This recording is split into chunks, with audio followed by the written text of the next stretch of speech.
All right, welcome back everybody to Fintech Fridays. We're going to veer off the fintech conversation a little bit. I've got a returning guest joining me, Ryan Cotter. Ryan, last time you were on, we were talking about your real estate rumble in Greater Chicago, and obviously I think we talked maybe a week or so before the event, and so you had another successful event.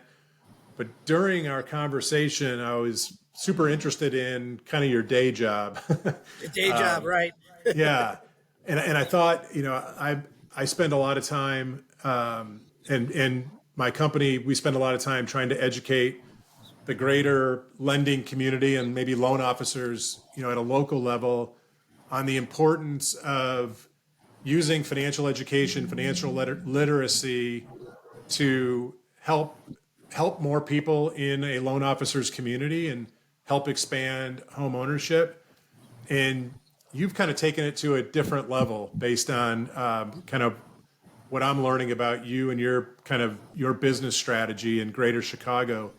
Yes, you focus on financial education and financial literacy, but when I say you take it to another level, like you're bringing actionable strategies and tools to communities and to prospective homeowners that frankly probably wouldn't have access to this knowledge to get into home ownership and not just be a homeowner, but to start to build wealth through real estate. And so I thought this would be a useful conversation to share with our network, because I think this model, this strategy is deployable, in any market where there's a certain type of housing stock. So that's a long entryway into this conversation, but let's just talk about your day job as an originator, kind of how you started, what got you into the business, and then we'll dive into this house hack strategy of yours.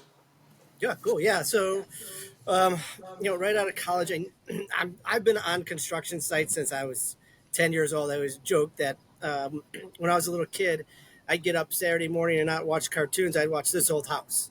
So I always knew I liked real estate, right? So then when I went to college and got my internships in finance, right out of 1 year of college, I bought my first multifamily. Like I bought a floor flat. So I always tell people, like, everything that I tell everybody about, I was the original lab rat, right? I don't give people advice on anything that haven't done myself multiple times and to a certain degree have mastered. I'm always still learning, right? But what I'm telling you about the actionable steps that you should take, it's because I took them, and the benefit has been amazing, right? So, like you said, Chicagoland area, born and raised, and Chicago has a beautiful array of property stock, and the beautiful buildings from gray stones, brick structures, frame, bungalow. It's a beautiful landscape.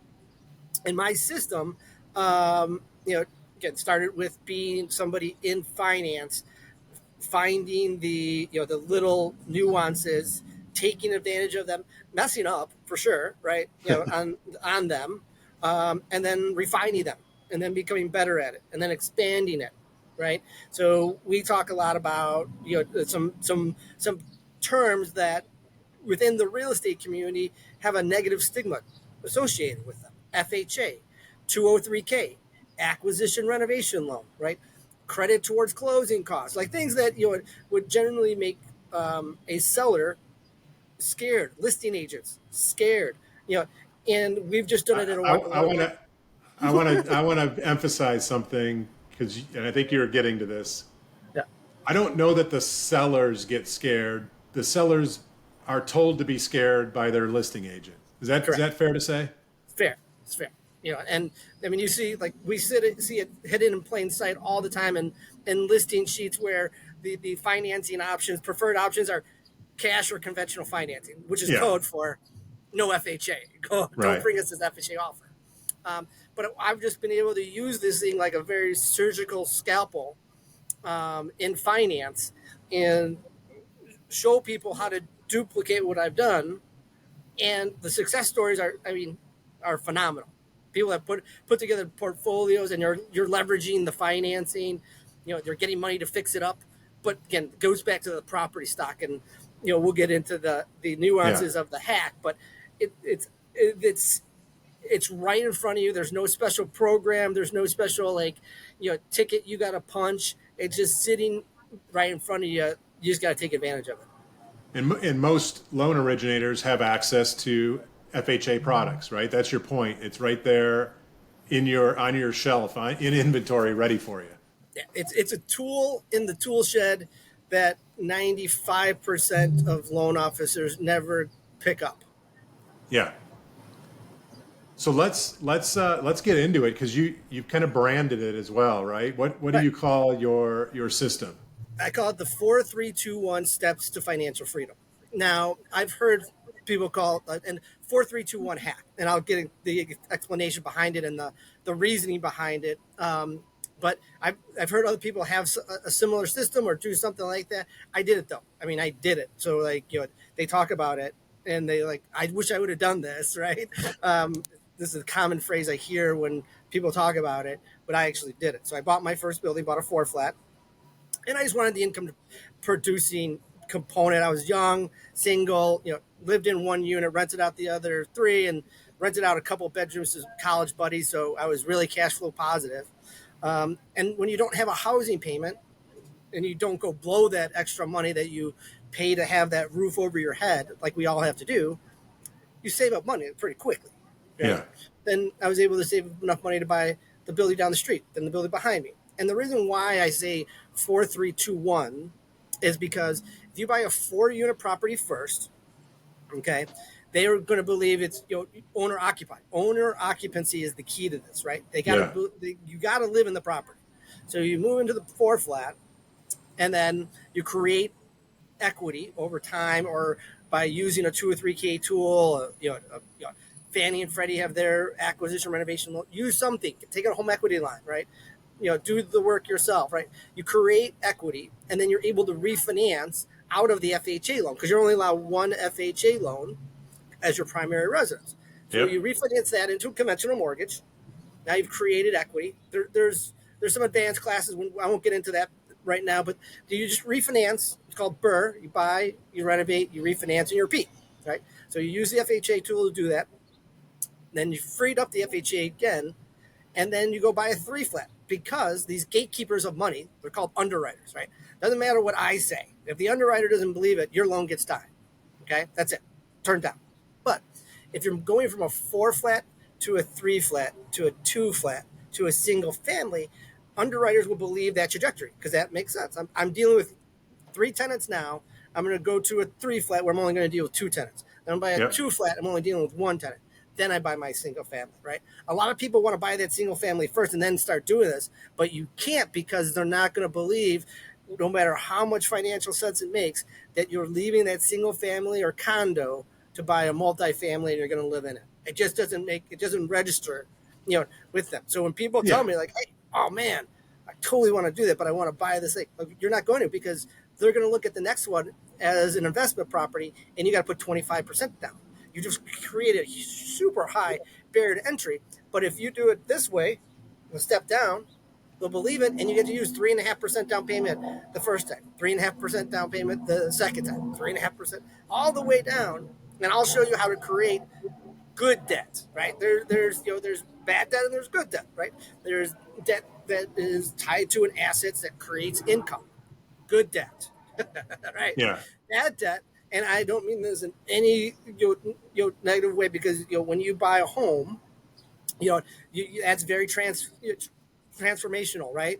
But I look at that as just like another liability, right? Your single family home is not a income producing asset. Yeah, you're not paying somebody else's, you're not paying your landlord's, mortgage. But you read Rich Dad Poor Dad by Robert Kiyosaki, and he outlines it the best. And I always tell people, the 2 books, if you're going to go down this path, that you should have already read is The Millionaire Next Door and Rich Dad Poor Dad, because they frame some things for you, and then these tools help you achieve them very, very fast, very fast. And I want to emphasize. So this podcast is primarily aimed at the mortgage finance industry, and so all kinds of different participants in the industry are watching this, including perhaps underwriters. So I want to I want to frame your 4321 as, yes, the underwriter needs to believe that you're moving from the 4 to the 3 to the 2 to the 1, but this is not a tool for deceiving anybody. This is for No, the you move person it, that's you going live there. to Yeah. start in the 4, move to the 3, move to the 2, and their ultimate goal is to have that single family, their own little private, Idaho as it may be, Yeah. right? So No, and I've been doing this for a long time. So I ran this by like all the way up to HUD, right? yeah, To Fannie, to Freddie, you know, you're doing it over time, right? You're yes, yeah, not, yeah, yeah, you're not like, last week I bought a 3 flat, just next week I buy. No, this is not a get rich quick scheme. It's a get wealthy over time plan. And yeah, in my journey, what I did was I bought that first 4 flat. I put some work into it. I had the skill set, right? A few years later, I had the equity to refinance, and it was a nice place. Don't get me wrong, but you learn how to make things better. So when I bought the yeah, 3 flat, I had a little bit more knowledge that I could improve that 3 flat, my owner's unit, better than the owner's unit that I left. And same thing with a 2 flat. When time came down, down the road, a couple of years later, that I refinanced, created the equity, and I was going to make my really nice owner's unit on my 2 flat. I had more knowledge to do that, and I was able to use a 2 or 3K even better, right? And every time I refinanced, and said, "Hey, underwriter, like, I just want to make sure it's clear, like, I'm refinancing this. I'm living in it right now, but I'm going to go buy something, right?" right, And I mean, I can't tell you how many times, like, they're like, "Well, if you don't have anything under contract, you still got to refinance it as your primary residence." I was like, "I yeah, will refinance this as an investment property if you tell me that's what I need to do, because I'm going of to go course, do this again." yeah, And they're like, "No, I mean, if unless you have something under contract, you're living in the property, it's your primary residence, you have to refinance it as your primary residence." So yeah, I've gone down that path, and it's not about deceiving. I always tell people, don't cut off your nose to spite your face, right, right? This is a beautiful tool that you can use over time to create these things. And sometimes people buy a 4 flat and then they're like, "Nah, it's not for me. I'm going to keep this 4 flat, but then I'm going to go buy a single family home," sure, right? Got one, right? I just use the optics of the 4321, because I love construction. yeah, That's what I did. Again, I checked every box. It was completely transparent on what we were doing, took it up the highest levels to validate that stuff that I say, isn't like, get time. It's time. It's not yeah, like buying 4 properties in a year and calling them all your primary residence. You're going to get caught, and you're going to don't do that, because right. the tool itself is such an amazing tool that you wouldn't want to risk it in any way, shape, or form. Yeah, I love the visual, in my mind, kind of thinking about, the 20 something first time home buyer who's, got a 10 to 12 year horizon, as they start to begin their career. And Yeah. the fact that in the case of that 4 flat, probably in a lot of cases, and I'm assuming with your experience and how long you've been doing this in your market, you've got great resources and real estate kind of professionals that are scouting and keeping their eyes on markets and communities and properties and alerting you. But you can make this thing, to your point earlier, where as a first-time home buyer, even, you're living in a home that's actually paying you money. You're getting income off of the property. It's not draining your income or your savings. And I tell everybody that all the younger, loan officers or real estate, and I say this to everybody, like every real estate agent, real estate operations person, every mortgage lender, and every mortgage operations person, if you're not using the 203K yourself personally, you're missing out on the largest employee benefit that you have. I use the analogy, like, if it's like working at Macy's, and Macy's tells you, like, every day, like, anything you want to buy in the store, gold, jewelry, boots, furs, anything, it's 1 cent for you Yeah, whenever you want it. and you never buy anything. It's even better than that because this pays you. It just we've talked about this, like, being a landlord, you roll up your sleeves. I mean, you earn your keep, but it's better trading your time for something that's going to create wealth than trading your time for I wouldn't say an hourly wage, but sitting on the couch, right? Yeah. Or doing something where it's not an income producing activity. And if you like it, like, I'm a sicko, right? I'm a junkie. Like, I can't, the missus tells me, like, stop with all these construction projects. So Right. like, I need a break. And I'm like, okay, cool. I'll take a year or two off. Yeah, I got 5 construction projects going right now. I get it. Right. Yeah. But when you love it, like, that's the old phrase, like, if you love what you're doing, you'll never work a day in your life, Right. right? Being a landlord, you roll up your sleeves, right? You're going to change a light bulb. You're going to get a phone call from somebody that clogged the toilet at midnight. But as long as you are prepared for that, and the resources that are available out there right now, between, like, I mean, we joked about it. You could YouTube anything, how to That's build right. a skyscraper. You can YouTube it and learn how to do it. So the resources that are there, contractors can't take advantage of you like they used to, because you got all these other third-party sources that kind of, like, tell you what the quote is, Yeah. if you don't want to, like, figure it out yourself. So now more than ever with these tools, I mean, your opportunity for success has only increased with with the advance of technology.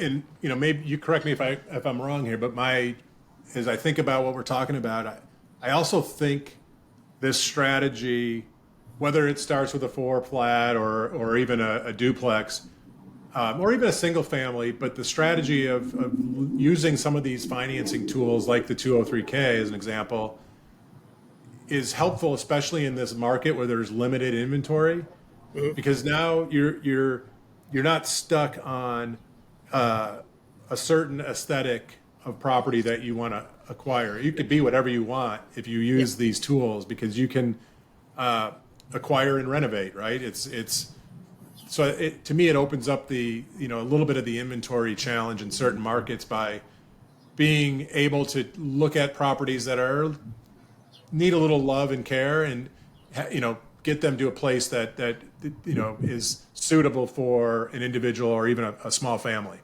I always tell people, let's go find the ugliest duckling. We're going to make it into a swan for you. Yeah. Okay.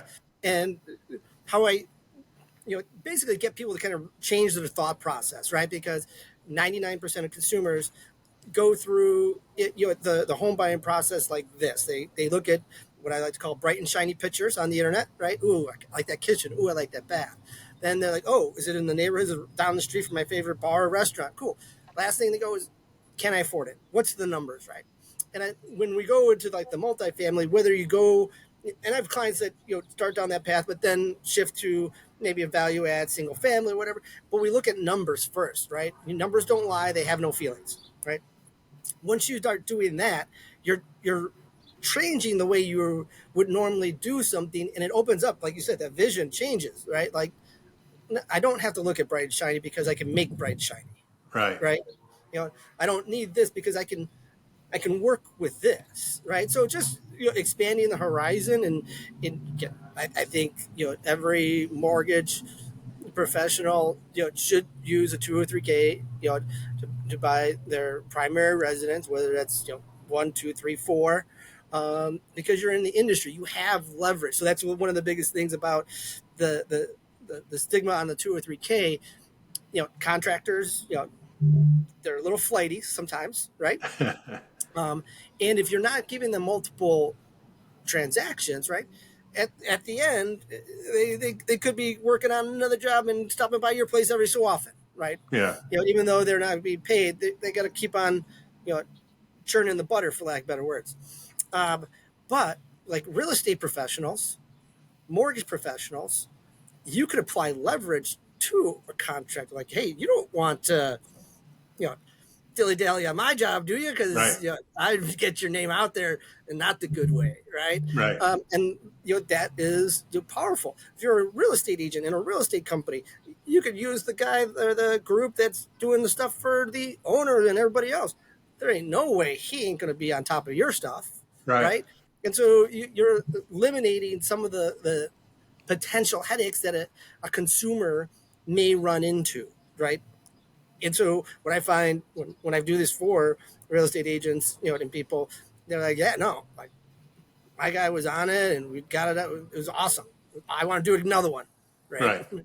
And so that's a So key to how, success. It's like, I want to do another one. Like you said, whoa, whoa, whoa, whoa, whoa, pump the brakes, calm down, get stabilized. There's this thing called stabilization, right? So get stabilized, live there for a year, then kind of, reevaluate yeah. and next steps. All about baby steps. Well, and it's, especially with limited inventory. So I'm in, greater Detroit, and there's a lot of communities that are very desirable, especially for young first time home buyers.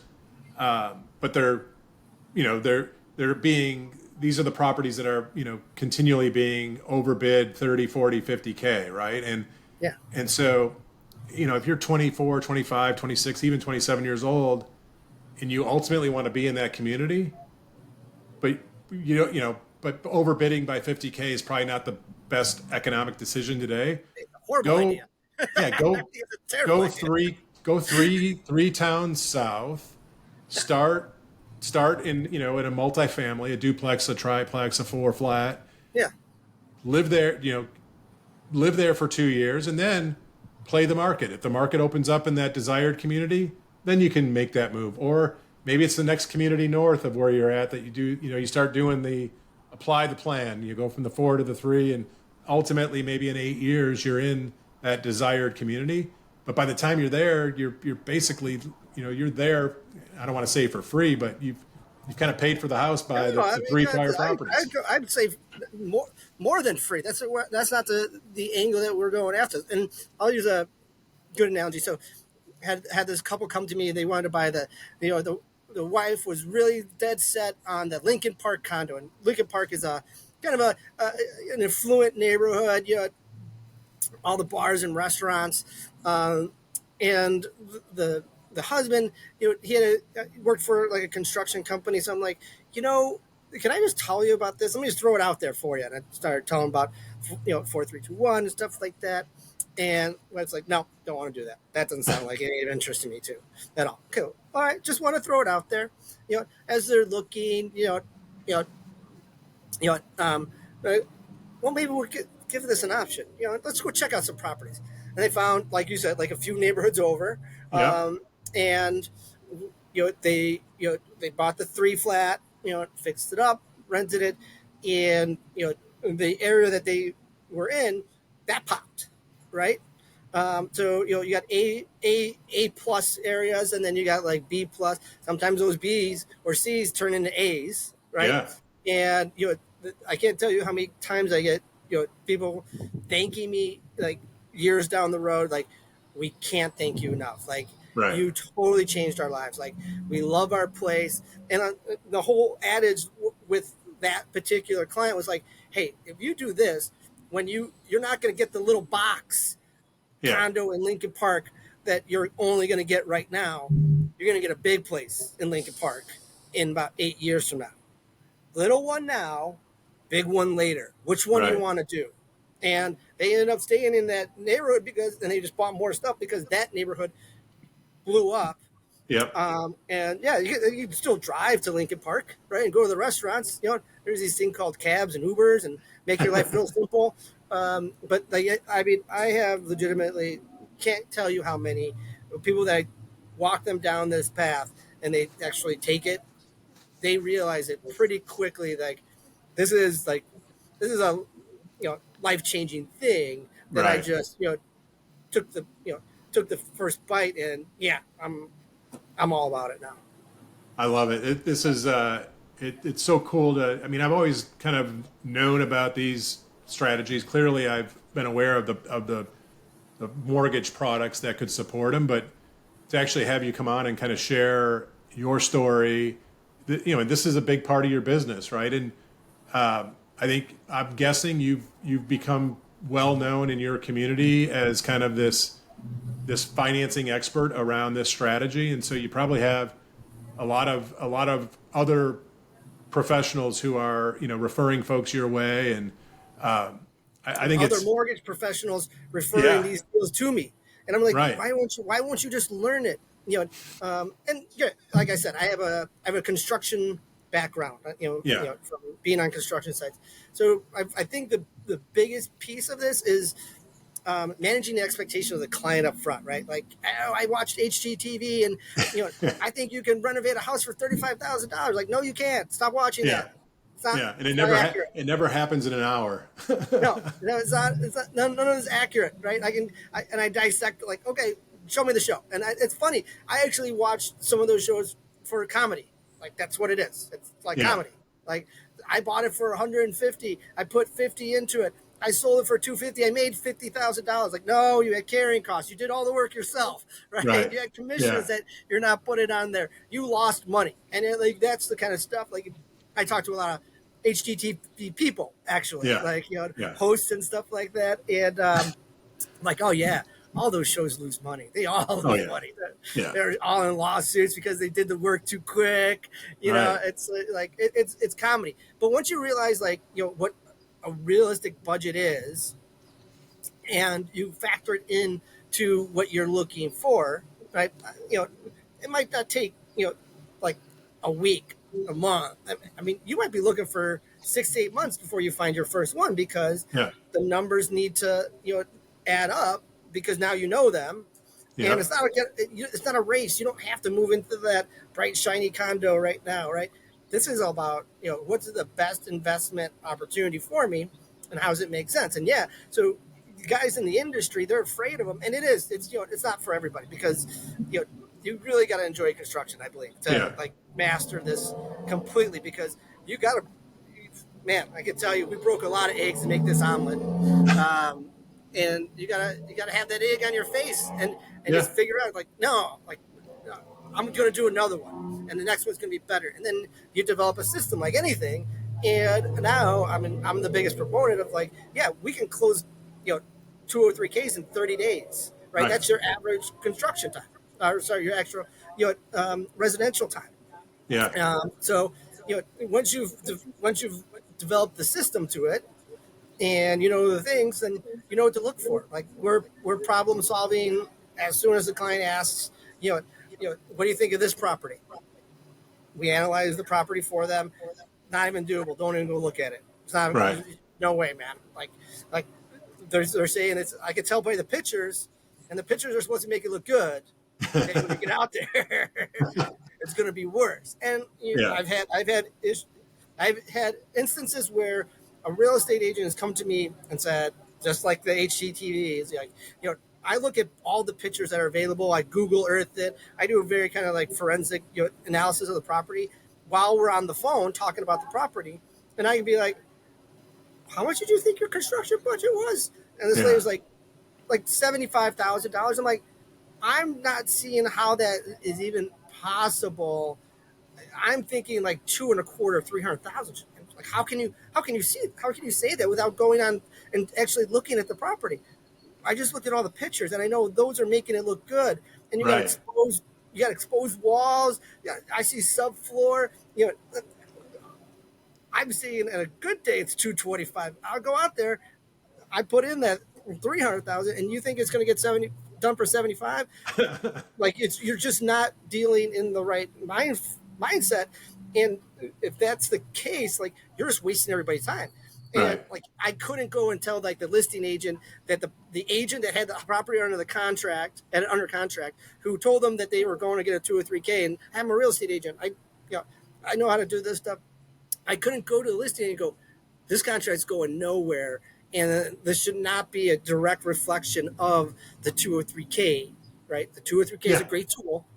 You need the right client with the right expectations going in there. You don't have that right now. And so they're going to waste your time for about 6 months, and then you're going to hate the FHA 203K because you think it was the 203K's fault, and it wasn't. Yeah.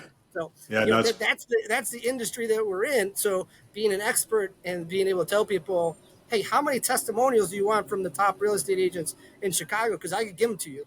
That if I say we're going to get it done, we're going to get it done because I don't take deals that can't get done because I know it's a waste of time. So let's close on this. I have a question for you. As a mortgage loan officer, how often are you having to talk about rates based on your expertise and your system?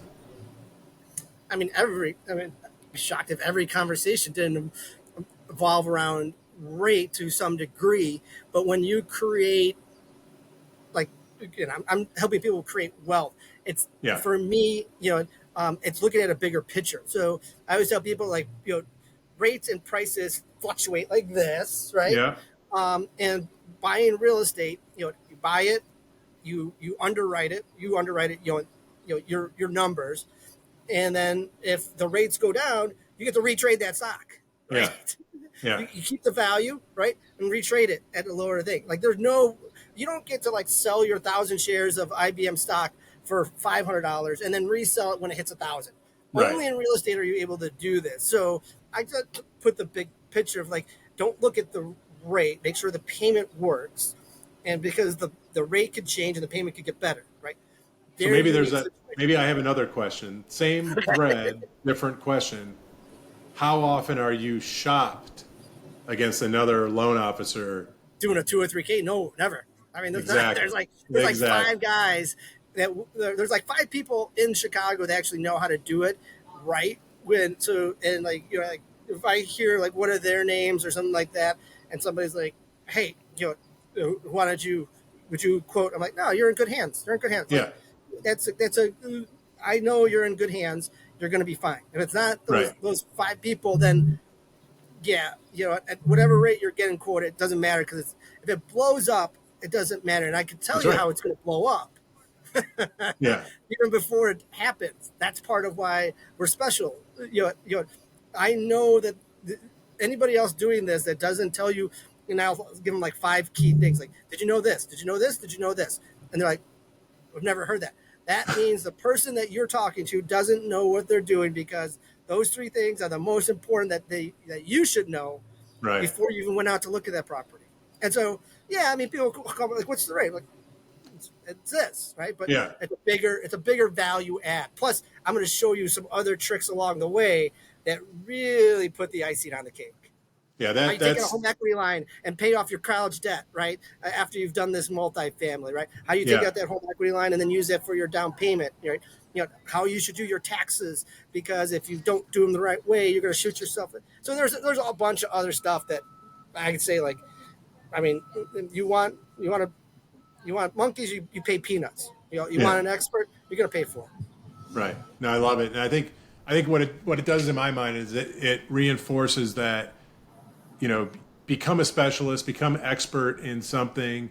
What you shared, Ryan, is a hack that's great for consumers, but this is a lesson for loan officers to kind of think about their community, their market, where there's opportunities for them to be part of part of the solution and differentiate themselves by being expert on, some product, some program, some system. So I love what you're doing. Super exciting. I think it's very helpful, obviously, for the communities that you're serving, and just keep rocking it. We're gonna check back and see how you're doing in a bit. AI ain't coming for me, man. That's right, exactly. They're never gonna replace We're not you. gonna. In that I got regard. I got plenty of runway between me and AI, so I'm feeling pretty good. Awesome. Well, Ryan, thanks so much for Thanks for coming on having and me. sharing. I Appreciate it. Always a appreciate it. pleasure. Thanks, everybody. Come back next Friday.